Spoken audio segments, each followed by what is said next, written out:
Body Braille. And we're going to get into a little crowd participation if you don't mind. Hey, let's get it. Just a little harmonizing, a little scatting maybe, something like that.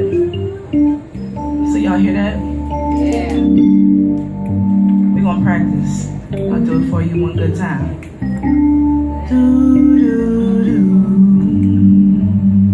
do do do do do do do do.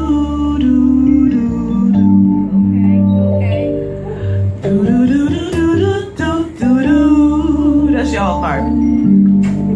Yeah.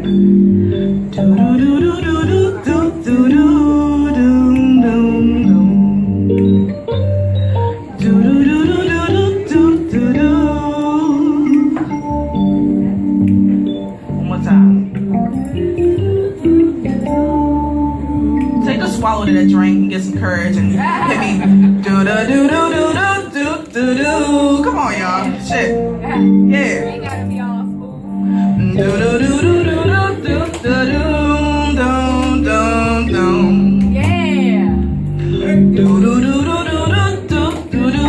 Here we go. It wasn't enough just to know her. I had to really get to know her, so as I undressed her, she warned me of the scars. She said, "Don't be afraid, darling, because most of them have healed. But yes, there's still some that are fresh. I know that I'm a mess. But there upon her silence is where I touched her.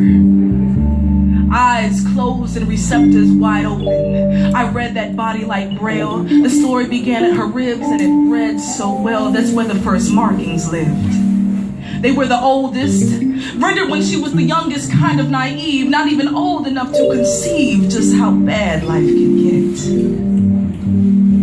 And then my hands met her wrists. I read them both like separate pages to a memoir with no end. I read the chronicles of a woman, seeking redemption from her demons left unmentioned, but I bothered to listen to the scars she wrote into her skin. Because that tongue failed to articulate the hurt she had been living in. Attention was never given to those obvious incisions. So she left them out in the open as a reminder of the woman she will always be broken, bitter, blisters of coagulated angst. Self-inflicted scarification that never once promised relief. Tired from reading, I rest my hands upon her thighs as she begs me to read even further. So with a hand upon each thigh, I part her pages one more time, and she groans because it's sore, yet I am gentle. Alas, the newest chapter lies before me, crimson ink still wet but legible. These are her deepest words yet. These are her deepest wounds yet. They're etched into her flesh like diary entries written for her eyes only. But if only she knew how beautiful she was. If only the blood pumping to her heart was enough for her to feel alive. If only she didn't have to feel it rushing from her thighs. If only my woman could grip these pens instead of knives.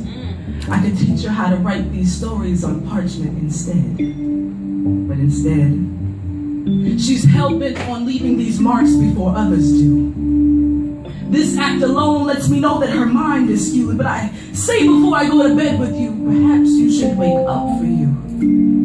I'm just a band-aid on a gunshot wound, and my dear, you've got more healing to do, and it does not begin with loving me. You could not possibly love me, because you've yet to love yourself. I can give you endless affection, but darling, I can't give you self-well. How can I convince her that the elixir doesn't lie with a straight razor, a dull knife? How can I say life is easy, but living that shit is hard? Truth is, it's not my fucking job.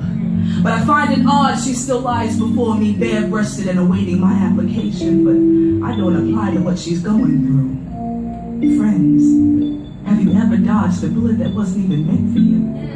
Let's go, Alex. I have. Then I drew her a bath. That's all that I could offer. I was sitting there hoping I could rinse these demons right up off of her. But then we waited But of course, her demons never dissipated.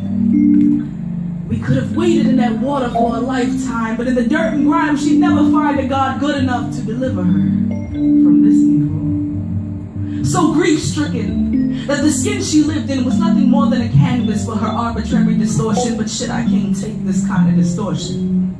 So I beg her pardon, leaving her heart and heart beating along my bedside, along with an alizarin scripture that managed to seep from one of her many tattered markings. I loved her and her story enough to read it and retell it poetically. That body so beautiful yet so battered aesthetically. I think she'd be proud of this body, Grail. And if I never get the chance to read or touch it again, at least it's now been written, so I can save her skin.